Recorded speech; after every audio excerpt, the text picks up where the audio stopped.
요즘 우리 주변에 우울증을 앓고 계시는 분들이 꽤 많습니다. 학회 보고에 의하면 우울증이 암보다도 위험하고 치매보다도 위험하다네요. 우리 성북구 지역이 또 우울증 경고 지역이에요. 치매는 주로 연세 드신 분들에게도 나타나는데 우울증은 어린아이들에게도 나타나고 남자 여자 가릴 것 없이 나타납니다. 치매 증상은 뚜렷하게 보이는데 우울증은 비교적 조용하고 보이지도 않습니다. 근데 한번 행동하면 큰 일을 내는 병이 우울증입니다. 그래서 이 시대의 가장 무서운 병을 의사들은 우울증이라 그렇게 말합니다. 우울증이 그렇게 무서운 것은 우리 몸 전체에 영향을 주기 때문인 것 같습니다. 생각에 고통을 줍니다. 나 무능하다. 사람들이 자신을 무시한다. 이런 열등감에 자꾸 사로잡히게 되고, 더 나아가서 세상은 자신에게 너무도 비정하다, 무정하다, 적대적이다. 이런 생각들을 자꾸 하게 됩니다. 마음에 고통을 줍니다. 마음에 있는 기쁨을 자꾸 몰아냅니다. 슬픔과 걱정, 근심으로 마음을 가득 채워줍니다. 불안과 죄책감으로 가슴을 자꾸 채워줍니다. 허무감을 주고 자존감을 무너뜨립니다. 그래서 행복할 마음 자체를 없애버린답니다. 몸에 고통을 줍니다. 육신과 마음이, 생각이 지배를 받게 되면 알지도 못하는 사이에 자꾸 몸이 여기 아프고 소화불량이 나타나고 두통에 시달리게 되고 식욕도 저하가 되고 이유 없이 여기저기가 아프기 시작하는답니다.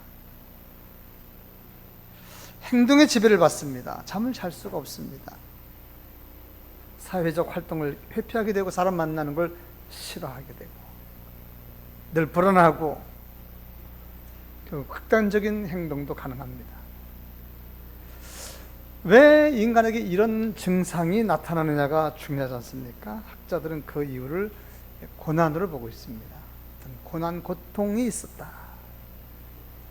그것을 느끼게 되는데, 그러면 마음이 우울해지고, 이런 우울한 기분을 떨쳐버리지 못하게 되면 우리 마음속에 무엇인가 앙금처럼 자꾸 무거운 것이 남게 되고 감정 전체를 지배하게 되고, 더 나아가서 생각과 몸과 모든 행동에 장애를 준다 이겁니다. 그래서 학자들은 우울증을 마음의 병이다 이렇게 정의했습니다. 문제는 세상에 이 마음의 병을 치료할 곳이 마땅치 않다는 것입니다. 물론 정신을 치료하는 병은 있습니다. 정신하고 다르지 않습니까? 마음의 병이라니까요. 마음의 병입니다. 마음을 치료하는 곳이 세상에 마음 치료병 이렇게 간판 붙은 거 봤습니까? 없습니다. 정신 치료병은 있는데 마음 치료병은 없습니다. 병원에서 우울증을 치료하긴 하는데 약물로 생각을 잊게 해주는 그게 최선입니다. 생각을 잊게 해줍니다. 앞에서 말한 이런 것들을 생각 안 나게끔 해주는 어떤 약물로 치료를 가능합니다. 그것도 대단한 효과라고 지금 자평하고 있습니다만은 근본적인 치료는 될 수 없다고 볼 수 있습니다. 오늘 설교를 하는 거 보니까 무슨 있다는 것처럼 얘기하는 거 아니겠습니까? 그죠? 있다는 거 아니겠습니까? 여기 설교를 잘 들어보면 진단이 가능하고 치료도 가능한 것이 있다는 사실을 발견할 수 있을 것입니다. 우울증은 진단이 중요하더라고요. 진단을 하는 것은 그 사람의 말 들어보면 알 수 있습니다. 말하는 것 들어보면 증세가 있는지를 알 수 있습니다. 그래서 제가 어떤 사람이 이런 말을 계속 쏟아내는 것을 오늘 제가 적어가지고 왔는데, 여러분들이 진단해보면 증상이 확실하구나 느낄 수 있을 것입니다. 참고로 이 사람은 성도입니다. 하나님 잘 믿는 사람이고 하나님도 그를 압니다. 유명한 사람입니다. 그 사람 이런 말을 하더군요. 하나님이요, 왜 나 버리시나이까? 하나님이 어찌하여 나를 버리시나이까? 하나님이요, 왜 내 신음소리는 듣지 아니하시나이까? 물론 처음부터 그러진 않았습니다. 두려움과 절망이 그의 마음을 누르고 있을 때 자신도 모르게 하나님이요, 그리고 주여 했는데 아무런 증상이, 아무런 뭐가 없자 그냥 신음소리처럼 정말 하나님을 비방하고 싶고 하나님을 원망하고 싶어서 한 얘기는 아닙니다. 그러나 그냥 신음소리에 불과한데 그의 마음의 고통이 배 나왔습니다. 여러분, 진단 어떻게 들어갈 수 있겠습니까? 이런 말도 했어요. 나는 벌레요, 난 사람 아니야, 난 벌레야, 나는 백성의 조롱거리야, 이런 말도 했습니다. 자신의 입장을 생각해 보니까 자기는 사람이라고는 생각할 수 없다는 겁니다. 그래서 나는 벌레와 같은 존재야, 백성들이 나보고 나한테 자꾸만 손가락질해, 그러는 겁니다. 어떻게 진단이 조금씩 되지 않겠습니까? 이런 말도 했습니다. 나는 물 같아서 자꾸만 쏟아져, 내 모든 뼈는 어그러져, 자꾸만 어그러지고 틀어져, 내 힘이 말라 질그릇 조각같이 자꾸만 부서져, 내 혀가 천장에 붙었어, 말도 잘 안 돼, 개들이 나를 잡아먹으려고 에워쌌어, 그런데 나를 도울 자가 지금 하나도 없어, 이런 말을 계속하는 거예요. 내용을 보니까 어마어마한 환난과 고통을 당한 것 분명합니다. 그래서 그것을 위해서 자신도 모르게 부르짖고 기도했는데 응답도 없어요.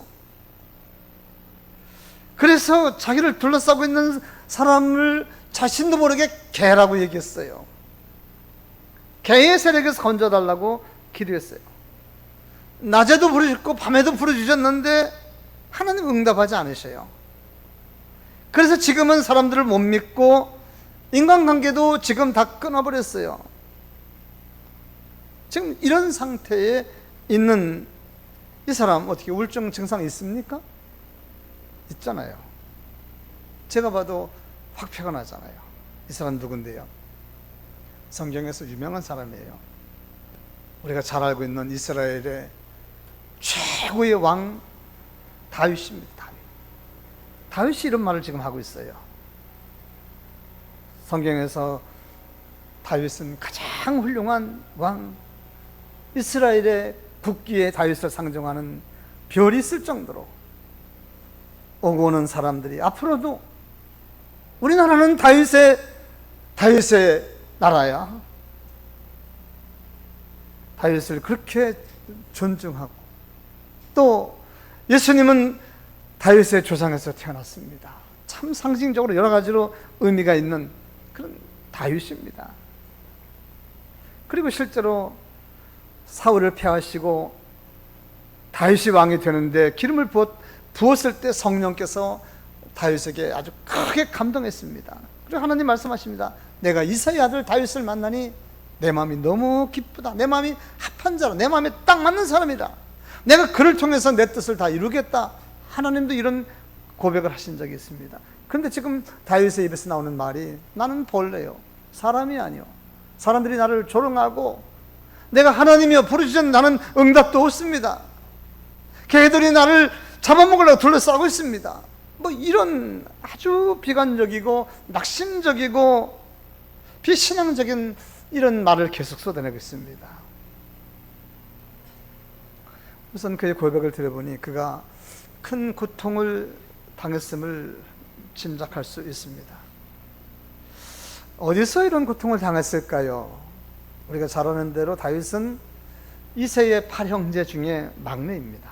막내로서 형들의 이게 늘 그림자에 늘 가려 있어서 그는 존재도 없고 형이 뭐 시키는 대로 하고, 이스라엘 2대 왕을 세울 받는 날, 면접 보는 날 형들 다 너 꼼짝 말고 여기 양들 다 지켜. 그리고 형들 다 몰려가서 사무엘 앞에서 줄 서가지고 다 한 명씩 면접 보는데 다윗은 거기 끼지도 못했습니다.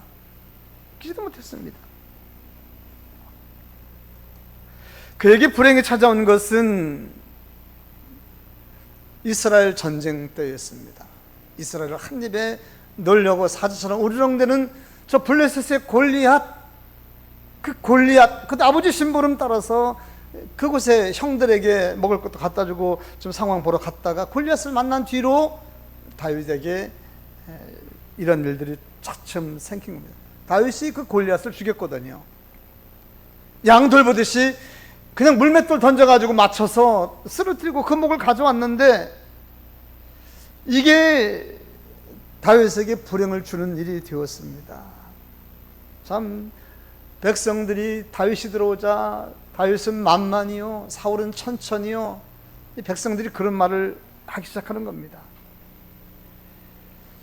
다윗이 백성들로부터 엄청나게 사랑을 받고 다윗 만만 사울은 천천 뭐 이런 것들이 지금 왕에게 거슬려게 되었고 왕이 다윗 이 어린 놈 죽여야 되겠다 결심하기 시작한부터 다윗은 계속 고통의 바다로 깊게 빠지고 있는 겁니다. 오늘 본문은 다윗이 도망 다니다가 다윗이 이렇게 도망 다닌 지가 10년입니다. 10년. 이렇게 도망 다니다가 그 고통 속에서 오늘 쓴 글이 오늘 본문입니다. 22절. 22장이 그겁니다. 22장 있는 그대로가 오늘 성경에 1절에 내 하나님이여 내 하나님이여 어찌 나를 버리셨나이까. 2절 내가 내 하나님이여 내가 낮에도 부르짖고 밤에도 잠잠하지 않았는데 왜 응답하지 않으십니까. 오늘 8, 6절 나는 벌레여 사람이 아니라 사람의 비방거리여 내 백성의 조롱거리이다. 다윗이 한 말 그대로를 성경에 올린 겁니다. 다윗 어떻게 보면 자꾸 이게 다윗의 글이라는 것이 믿어지지 않습니다. 어찌하여 나를 버리셨나이까 벌레여 사람이여. 이 상의 내용을 보면 다윗에게 문제가 있지 않겠는가. 그렇습니다. 다윗에게 지금 문제가 생겼습니다. 우리의 표현대로 하면 우울증입니다. 다윗 왕이 우울증에 걸렸습니다. 그런데 우리가 주목할 것은 다윗이 갖고 있는 우울증의 증세가 단순한 일반적인 증세, 그냥 고통당하는 증세 그런 것이라기보다도 더 나가서 그 대상이 하나님이라는 겁니다. 사람이 아닙니다. 형들을 원망하거나 아버지를 원망하고 아버지가 나한테 왜 그랬어? 형이 왜 그랬어? 그런 것이 아니라 하나님께 원망하고 하나님이요 왜 나 안 도와주시나이까? 나를 왕으로 세우려면 제대로 세워야지 왜 이런 일을 생기게 하는 겁니까? 내가 언제까지 도망다녀야 됩니까? 오늘 9절 10절도 보시기 바랍니다. 주께서 나를 모태에서 나오게 하시고 어머니의 젖을 먹을 때에 의지하게 하셨나이다. 하나님이 나를 나오게 하셨고 어머니 젖 먹을 힘도 없는데 먹을 수 있는 힘도 주께서 의지하게 하셨나이다. 내가 날 때부터 주께 맡긴 바 되었고 모태에서 나올 때부터 나는 주는 나의 하나님이 되셨나이다. 좋은 것 같잖아요. 말 잘했잖아요. 근데 이 말 속에는 책임지세요. 나 왜 세상에 태어나겠습니까? 책임지세요. 이런 원망과 불평이 들어있는 구절이 이겁니다. 여러분 다윗의 이런 증세 어떻게 보고 계십니까? 분명히 세상적으로 보면 우울증 맞습니다. 그러나 이런 상황을 볼 때 우리는 제일 먼저 성경 안에서 영적인 면을 보아야 됩니다. 1, 2절 보면 이렇게 설교하고 있으면 내 하나님이여 내 하나님이여 어찌 나를 버리셨나이까. 어찌 나를 멀리하며 돕지 아니하십니까? 내가 신음소리 듣지 아니하시나이까. 그러니까 다윗은 하나님께서 자기를 버리셨다는 겁니다. 하나님께서 자기를 멀리하시고 돕지 아니하시고 응답하지 않았다는 것입니다. 영적으로 6절 자신은 벌레라고 했습니다. 이는 보통 심각한 질병이 아니라고 할 수 없습니다. 누가 그에게 벌레라고 했습니까? 하나님은 그에게 벌레라고 한 적이 없습니다. 언제 버리셨습니까? 언제 환난 날에 안 도와주셨습니까? 하나님은 그를 부르셨고 그를 만나 기뻐하셨고, 사도행전 13장 22절 다윗을 왕으로 세우시고 증거에 가라사대 내가 이세 아들 다윗을 만나니 내 마음에 합한 자라, 내가 내 뜻을 그를 통해서 이루게 하시리라. 하나님은 조금도 그를 벌레라고 하신 적 없습니다. 스스로 그렇게 얘기하는 겁니다. 스스로. 도대체 다윗은 왜 그런 생각을 하는 것입니까? 무엇이 그의 생각을 지배하고 있습니까? 이거 우리가 영적으로 봐야 된다는 겁니다. 그는 영적으로 무엇인가 눌려있고 고통당하고 있습니다. 그래서 여러분 중요합니다. 신경 써서 잘 들으셔야 됩니다. 무엇인가 지배하면 그가 우리에게 그런 말을 하게끔 계속 만들고, 그런 말 중에서 결국은 하나님을 부인하는 말까지 하게 된단 말이죠. 우리가 입으로 시인하여 구원에 이른다고 하지 않습니까, 여러분? 마음으로 믿어 의에 이르고 입으로 시인하여 구원을 얻는다고 했는데, 혹시라도 잘못해서 입으로 하나님이라게 이런 말을 한다면 이게 얼마나 큰 문제가 되는 것입니까? 중요한 겁니다. 우리 기독교는 고백의 종교입니다. 고백의 종교입니다. 주는 나의 하나님이시라, 나의 구원이시라, 여호와는 나의 목자시여, 난 구원받았어. 우리 기독교는 고백의 종교입니다. 말의 종교입니다. 말 한마디로 구원받는 종교가 우리 기독교입니다. 행위를 요구하지, 행위도 마찬가지죠. 그러나 우리가 대단한 많은 헌신과 봉사를 했기 때문에 구원받는 것이 아닌 것은 우리가 다 알고 있습니다. 그러면 중요한 게 뭡니까? 말입니다. 하나님은 그거 중요하게 생각합니다. 그러면 우리의 생각을 무엇인가가 지배하도록 내버려 두고 세상에 보는 것, 듣는 것 가려보고 가려듣지 않아서 우리 생각이 세상으로부터 지배를 받는다 한다면 말과 생각과 행동에 영향 주지 않겠습니까? 무엇이 그의 생각을 지배했습니까? 저는 악한 영으로 보고 있습니다. 그래서 우울증은 영적인 치료를 해야 된다 보는 겁니다. 우울증의 심각성이 여기 있습니다.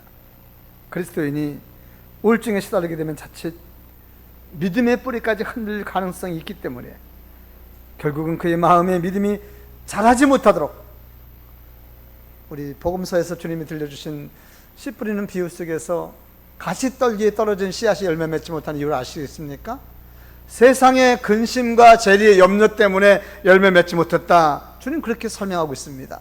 근심과 걱정이 열매를 맺지 못하게 했고, 근심과 걱정, 길가에 떨어진 것도 마찬가지입니다만 가시떨기에 떨어진 것은 자라고 성장하고 열매 맺는 것 같지만, 근심과 걱정은 그것이 눌러서 결국은 열매를 맺지 못하게 하고 예수를 구주로 믿는 이 자체를 못하게 한다는 거잖아요. 자칫 하나님의 pom을 떠날 수 있고 하나님에게 실수할 수 있고, 그렇기 때문에 우리는 이것을 영적인 일을 감당해야 됩니다. 그러면 다윗이 어떻게 우울증을 극복할 수 있습니까? 오늘 19절에서 아주 굉장히 중요한 단어를 발견했습니다. 19절에 여호와여 멀리하지 마옵소서, 여호와여 나를 멀리하지 마옵소서, 나의 힘이시여 속히 나를 도우소서. 그래도 어떻게 이런 기도를 할 줄 알을까요? 그 전에 얘기했던 것과 비교하면 상상할 수 없는 말이 나옵니다. 이거 하나면 가능한 겁니다. 여호와여 나를 멀리하지 마옵소서, 나의 힘이시여 나를 속히 도우소서. 이거 한마디면 넉넉하다는 겁니다. 하나님께 그는 간절히 구했습니다. 기도했습니다. 나를 도와주옵소서, 내 마음이 나도 모르게 감당할 수 없나이다. 나를 도우소서. 지나가 보니까 내가 말을 잘못했습니다. 이 상태로 버려두시면 안 되겠습니다. 나를 도우소서. 이것이 바로 오늘 본문에서 주는 아주 가장 핵심적인 것입니다. 이거 사람들이 몰라서 못하는 거잖아요.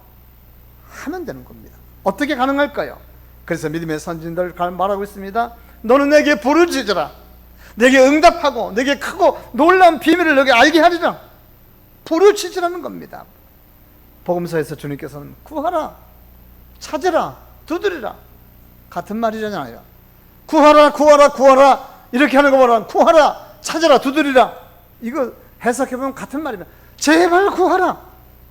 세상에 나쁜 아버지도 자식이 떡을 달라면 돌을 줄 자가 있느냐? 생선을 달라는데 뱀을 줄 아버지가 있느냐? 하물며 하늘에 계신 아버지께서 구하는 이에게 좋은 것으로 주지 않겠느냐? 구하면 됩니다. 지금까지 한 것 깜짝 놀랐습니다. 잘못 말했습니다 말하고 하나님이 도와주세요. 하나님이 기뻐하는 말을 하게 해주세요. 하나님이 도와주세요. 그렇게 하면 치료받는다는 것이 오늘 성경에 이거보다 간단한 치료가 없습니다. 그래서 믿음의 선지자들 부르짖으라 구하라 말하는 겁니다. 다윗이 심각한 우울증에 걸려 있으면서 이런 기도를 할 수 있을까요? 이런 기도를 어떻게 했을까요? 저는 은혜 밖에는 설명할 길이 없네요. 어떻게 하다가 이렇게 계속해서 불평불만하다가 어떻게 하나님이 도와주세요 이런 말을 했는지 이건 은혜 밖에는 설명할 길이 없습니다. 다윗이 똑똑하고 잘나서라기보다도 주변에서 그를 위해서 그렇게 애타게 기다리고 그를 따라다니는 주변의 참모진들, 하나님의 뜻 있는 사람들의 그렇게 애타고 부르짖고 다윗을 도우려는 수많은 사람들의 기도가 있었기에 자신도 모르게 주여 나도 도와주세요 말할 수 있는 것 하나님의 은혜입니다. 또 있습니다. 다윗은 전에 하나님과 들에서 양을 돌보고 할 때 하나님과 늘 찬양했고 하나님을 가까이 했고 기도했던 그 씨앗들이 남아있습니다. 뿌리가 남아있습니다. 지난번에 그루터기 제가 설명하지 않았습니까? 떨려진 것들이 남아있습니다. 아직 싹이 있습니다. 그런 양을 돌볼 때 늘 찬양했고 하나님과 가까이 했고 하나님과 기도했었고 자신도 모르게 주여 주여 하며 살았던 것입니다. 뭐 지나가 보면 우리 한국교회의 역사를 보면 우리 어르신들 제가 얘기를 벌써 수도 없이 했습니다. 어르신들 차만 타면 앉으면 주여 주여 주여 중얼중얼 되는 거 그거 아무것도 아닌 것 같은데 이런 겁니다 여러분. 이런 겁니다. 더 정확하게 설명할까요? 절에 스님들 그냥 목탁 두드리고 중얼중얼 하는 거 그거 우리 배워간 겁니다. 성경에 나왔어요. 묵상의 힘입니다. 그게 우리한테 배워간 겁니다. 놀라운 능력이 거기 있습니다. 요가 이런 거 다 배워간 겁니다. 우리 기독교에서. 잘못하면 악한 마귀 사단에게 그렇게 씌워지면 그것도 문제잖아요. 우리는 성령이 말씀하시는 대로 주님과 늘 동행하고 그렇게 우리 마음속에 다져놓고 있으면 언젠간 이런 고통이 와도 다 일어설 수 있다는 겁니다. 주변에 기도해 주는 사람들 통해서 일어설 수 있다는 겁니다. 여러분. 다윗은 그 전에 들에서 늘 하나님과 찬양했었고 가까이 했었고 또 그의 마음속에 뿌려주는 수도 없이 하는 많았던 하나님의 말씀들 자신도 모르게 그는 잘했던 겁니다. 여호와여 멀리하지 마옵소서 나의 힘이시여 나를 도우소서 됐잖아요. 이거면요 하나님이 이거 원하시고 도우시는 겁니다. 우리가 지금 열심히 말씀을 듣고 읽고 기도해야 되는 이유들 찬양해야 되고 우리 주변에 다른 것보다도 그래도 찬양 가까이 하고 때면 되면 말씀 읽고 시간을 기도하고 이런 부분들 이게 나도 모르는 사이에 우리 마음속에 뿌려졌던 것들이 주여 도와주옵소서 말하게 된다는 거죠. 이거는 우리 마음속에 있는 이런 우울한 모든 것들을 물리치는데 넉넉한 힘이 되고 능력이 되는 겁니다. 말씀드리지만 우리 마음속에 마귀도 있고 성령도 있을 수는 없습니다. 성령이 우리 마음속에 들어오시고 하나님이 내 몸의 주인 되시면 마귀가 틈탈 수가 없습니다. 틈탈 수가 없어요. 하나님의 능력이 얼마나 많으신데 마귀가 우리 마음속에 막 들어오고 있을 수가 없어요. 어떤 분들은 성도를 보면 무조건 귀신 들렸다, 장로 목사한테도 귀신 들렸다 함부로 말하시는 분 계시는데 그런 분들 회개하셔야 됩니다. 아닙니다. 우리 하나님은 능력이 없습니까? 전에 노아 계시다가 마귀가 들어온다니까 나가신 겁니까? 아니십니다. 한 번 우리에게 들어오시면 영원한 우리의 주인이시요 한 번 우리를 사랑하시면 변함없이 끝까지 사랑하시는 우리 하나님이십니다. 그분이 뭐 조금 마음에 안 든다고 나가시고 마귀가 자리 비켜달라니까 비켜주고 그러신 분은 아니십니다. 여러분. 그러므로 주님과 늘 동행하고 성령님과 늘 동행하면 하나님은 우리 하나님이시고 나도 모르는 사이에 우리 마음속에서 나오게 되고 고백하게 되는 겁니다. 다윗이 이렇게 기도했을 때 하나님께서 어떻게 도와주셨습니까? 22절 23절입니다. 내가 주의 이름을 형제에게 선포하고 회중 가운데서 주를 찬양하리로다. 내가 주의 이름을 형제에게 선포하고 회중 중에서 주를 찬양하겠나이다. 성간의 조직에서 하나님을 찬양하겠다. 여호와를 두려워하는 너희를 그를 찬송할지어다. 그러면서 백성들 앞에서 여호와를 찬양했습니다. 무슨 말입니까? 한마디로 하나님을 찬양했다는 얘기입니다. 힘들지만 기도했더니 흔들렸던 믿음이 바로 세워지고 영이 회복되어지고 잠잠하던 주의 성령이 본격적으로 일했습니다. 말씀드렸습니다. 성령님은 인격적이신 분이라서 죄를 짓고 하나님을 비방하면,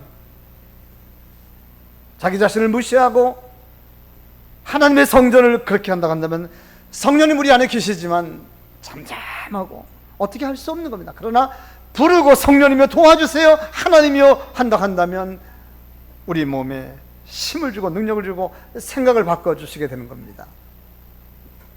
그는 바로 여호와를 찬송할 수 있었습니다. 그리고 사람들에게 권합니다. 여호와를 찬양하라고 말합니다. 그를 두려워하고 그를 찬송하라고 말하고 있습니다. 성도 여러분, 우리가 마음 깊이 새겨 둘 것은 다윗의 이런 기도를 통하여 그 어느 정도 회복됐는지를 잘 기억하며, 특히 오늘 본문을 우리가 살펴본 것이 시편 22편입니다.